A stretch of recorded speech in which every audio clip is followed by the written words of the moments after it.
gives us a metaphysical description.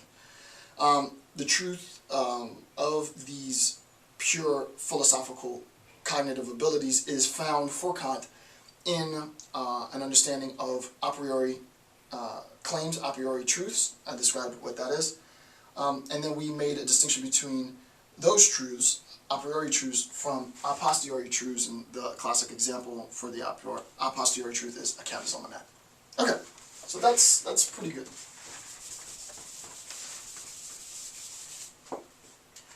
Alright, so the next section switches. We're going to end section 1. He goes to, this is section 2A. This is section 2A. And I'm not going to write this whole thing down, but the name of the title of the section is Of the Distinction Between Analytic and Synthetic Judgments in General. So he's going to make a distinction between two type, and I just said this a few minutes ago. He's going to make a distinction in judgments, right? So we have judgments general. Right? We have judgments general, and within judgments we have two classes of judgments, right? We have analytic judgments and synthetic.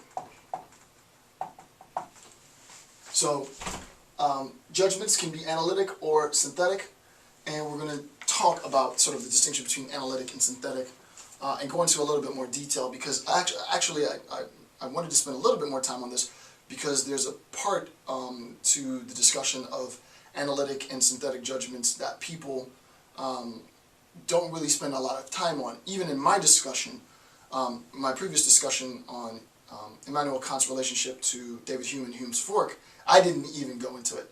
But in giving you sort of a very in-depth, hopefully in-depth analysis of the Prolegomena, now is the time to really, really get to the nitty-gritty. So I want to be very, very specific in my presentation of Kant's judgments, or his explanation of his the judgments. Metaphysical cognition only consists of a priori judgments, right? It only consists for Kant exclusively in a priori judgments, and we know what a priori judgments are. Now we're going to talk about the two forms, right? We said that there were analytic and synthetic. With respect to analytic, it's important to know that prior to defining it as analytic, he calls it expletive, and this is very, very important.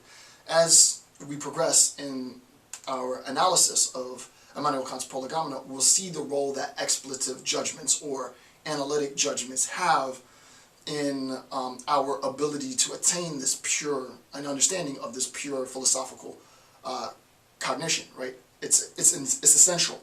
So for Kant, analytic, similar with expletive, E-X-P-L-I-C-A-T-I-V-E, right? And expletive obviously means to explain, right? P-L-A-N-A. It offers an explanation. Okay? Pretty simple. Should I go back and forth? No, let's do one and then we'll do the other. Okay, so expletive, right? For Kant, he says that expletive judgments or analytic judgments add nothing to the content of cognition, right? It adds nothing to the content of cognition. And I've done this in a previous video again. A lot of this introductory stuff is sort of review because I've already discussed this. But the idea that, let's say I have the claim, we have an expletive judgment or analytic judgment. A bachelor is an unmarried man, right? A bachelor is an unmarried man. My subject is a bachelor. My predicate is being unmarried, right? A bachelor is an unmarried man. Being unmarried doesn't add any more information to the content of the subject, right? Within the content, my recognition of what the content is, the subject of this sentence being the bachelor. Being unmarried is entailed within that subject, right? My predicate hasn't contributed any new information to my understanding of what the subject is. The subject is a bachelor, and by definition now, being such, being a bachelor, entails already, it's already sort of, it's already encompassed within the concept of being a bachelor, is that the individual is unmarried. So all I've really done is I've explained, I've offered a further explanation of being a bachelor, and really nothing more than a definition, right? So again, this is true by definition. So this analytic judgment is expletive. It offers an explanation, but Kant himself says this because why? He's recognized Hume's previous critique, right? Hume says this is nothing more than a tautology, right?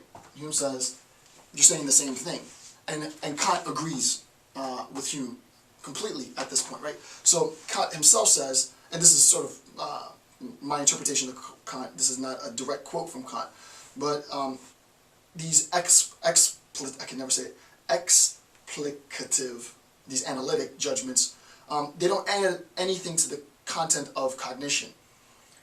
What we have to remember in this is the end state. What is it that we're trying to attain? For Kant, at this point in the discussion, we are attempting to attain an understanding of pure philosophical cognition. Pure philosophical cognition. We recognize that in order to attain pure philosophical cognition, that it is rooted, he said it several times, that it is rooted in a priori judgments. Right? A priori judgments are judgments which are true by definition. So therefore we recognize that these analytic, these explicative judgments are also true by definition, right? So this is where our a priori is going to be, right? Our a priori is going to be housed within this, in this class. Right? It's going to be housed within this class. Also important to this is a recognition that it's not just, you know, the distinction between a priori and a posteriori and some general sort of the cat is on the mat versus a bachelor is an unmarried man, but a deeper understanding of why these two propositions are different, right? The difference in explicative judgments is that the predicate, right? The predicate adds no new information to the subject, right? There isn't anything that the predicate is contributing to my understanding by it being stated, right? It's just reaffirming what's already entailed within the subject, right? That is specifically why that characteristic, that inability to add new content information, to be technical, is specifically why the proposition is classified as an analytic judgment. That was really technical. Hopefully that made sense. Okay, so that's that.